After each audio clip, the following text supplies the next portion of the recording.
be sure to check out Rob Plays. There you can hang out with me while we play video games and talk about life stuff.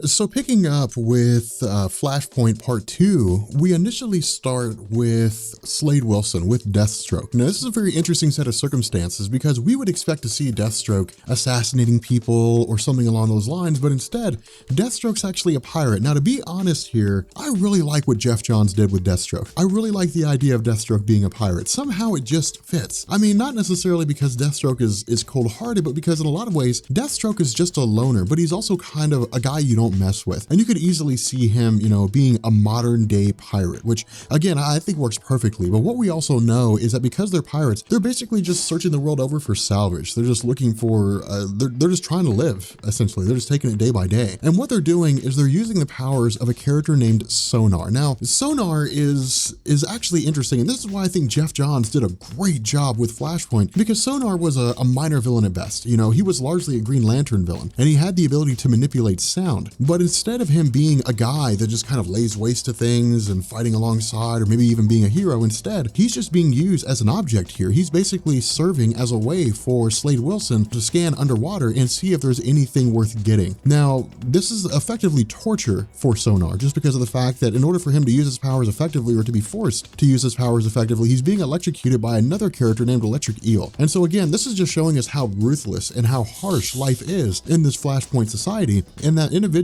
characters are just kind of being torn to pieces and just being forced to live miserable lives. But during their scouting mission, they come across another ship, and when they see its flag, they realize it belongs to a character named Warlord. The problem here is that the ship and everybody on it has been absolutely massacred, and this is shown to us by the fact that Europe seems to have been entirely flooded. Now this is why we have Slade Wilson running around as a pirate, but we also learn that his ship has been set upon by Aquaman. Now this is where things get a little crazy here. This is where things get a little weird. Initially, we were just kind of left to our own devices to figure things out, but with Aquaman being so ruthless, we actually switched back to Gotham City with Barry Allen and Thomas Wayne. Now again, for those of you guys who were just getting caught up, or those of you guys who saw the last video, this part of the video, or this part of our discussion, takes place prior to the adventure between, the main Flashpoint story in the last video and our segment on what happened to Bruce Wayne. And so this kind of fills in the gaps for those of you guys who are waiting for this bit of information to come around. Because Barry Allen realizes that this is Thomas Wayne, he's kind of shocked here. Thomas Wayne, again, doesn't know who Barry Allen is. From his perspective, this is just a random guy who showed up, who discovered his location in the Batcave, and he doesn't know what his intentions are. But Barry is actually able to talk sense into Thomas Wayne, even if Thomas is only a little bit skeptical here. But what also happens is Barry's mind is kind of being fractured in the sense that his memories of the way things used to be and his memories of the way things are now are starting to converge in the sense that he's losing his former self. What we're told is that at some point along the line, Wonder Woman and Aquaman had basically engaged in war with one another. That Wonder Woman had led a blitzkrieg in tearing London to pieces, and that Aquaman had flooded the entirety of Europe. Now, there is a tie-in that explains what happened here. There is an explanation on what it is that took place. It kind of provides the backstory here, which again, I'm all for going over if you guys are interested, or if you guys just kind of want to stick with the main story for what it is, it's fine by me. But because of the fact that Barry is starting to experience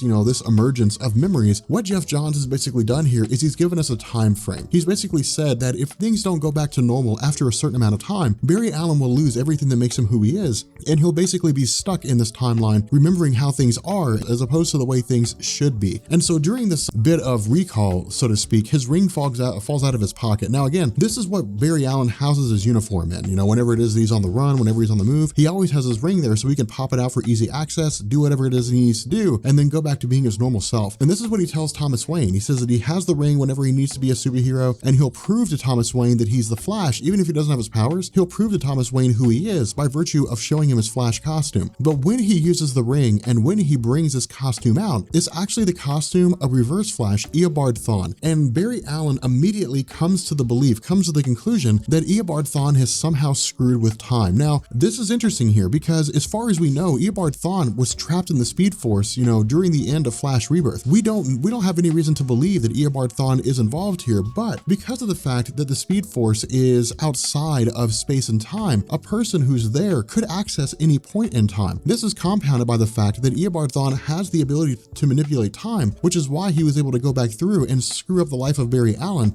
leading him to become the Flash in the first place, all of which of course was covered in my last video. In the end, Barry Allen basically makes the case that this is all Eobard Thawne's doing, that Eobard Thawne had somehow gone into the past and changed things. And because things have been changed, Barry Allen basically sees himself as the one person that could make things the way that they're supposed to be. Now, of course, he gives Thomas Wayne a bit of his backstory. He gives Thomas Wayne an explanation that Eobard Thawne, who lived in the 25th century, became obsessed with Barry Allen, traveled into the past, realized that he was going to be a bad guy, which broke his sanity, and then went further into the past and began engineering the circumstances of Barry Allen's life that led him to becoming the Flash, including switching chemicals around so that when Barry Allen was struck by lightning, he would become the Flash, killing Barry Allen's mother, Nora Allen, forcing Barry Allen's family to move. All the things that led up to that particular moment were all done by Eobard Thawne. And so Barry Allen makes the case that in order for things to go back to normal, in order for Bruce Wayne to live and Thomas Wayne to die, that Thomas basically has to help Barry Allen get his speed back. He has to help him become the Flash again. And so what we do is we switch over to London, which has now been christened as New Themyscira, under the control of Wonder Woman. And we see a soldier who we don't initially know who he is going through and trying to keep himself alive against the forces of the Amazons, trying to keep from dying, to be quite frank. But in the middle of this conflict, he's eventually captured and taken prisoner by Wonder Woman, who uses her lasso of truth. Now again, the lasso of truth basically forces those who use the lasso or who are ensnared in the lasso to tell the truth. And it does have its weaknesses, which we can get into at a later date once we get closer to the Wonder Woman movie. But the lasso of truth is used on this soldier who reveals himself to be Steve Trevor. Now again, this is just Jeff Johns showing us another instance of how things have changed, because Steve Trevor was basically Wonder Woman's liaison to the world of humans when she first arrived. But more so than that, he was her first major love interest among normal society. And so to see them as bitter enemies is a huge difference. It tells us that most likely Wonder Woman never left Amazon or never left Themyscira in the first place. Even if she did, things didn't turn out quite the same way. Now, we're not told if Steve Trevor played a role in that, but I would surmise that because Steve Trevor was Wonder Woman's way of segueing into normal society, because he showed her so many different things, because he showed her how to conduct herself as a normal person, he was basically able to make her human, to take her away from this life that she had previously led, and allowed her to become a stronger character, because now she was able to balance her life in Themyscira as well as her life as a regular superhero, which eventually in the New 52 gave way to a romance with Superman himself. But what we also learn is that Steve Trevor is here for the purpose of rescuing Lois Lane. Now the reason for this is that Lois Lane is one of the greatest journalists in the world at the moment, and she had basically gone undercover into London to gather as much information as possible for Cyborg,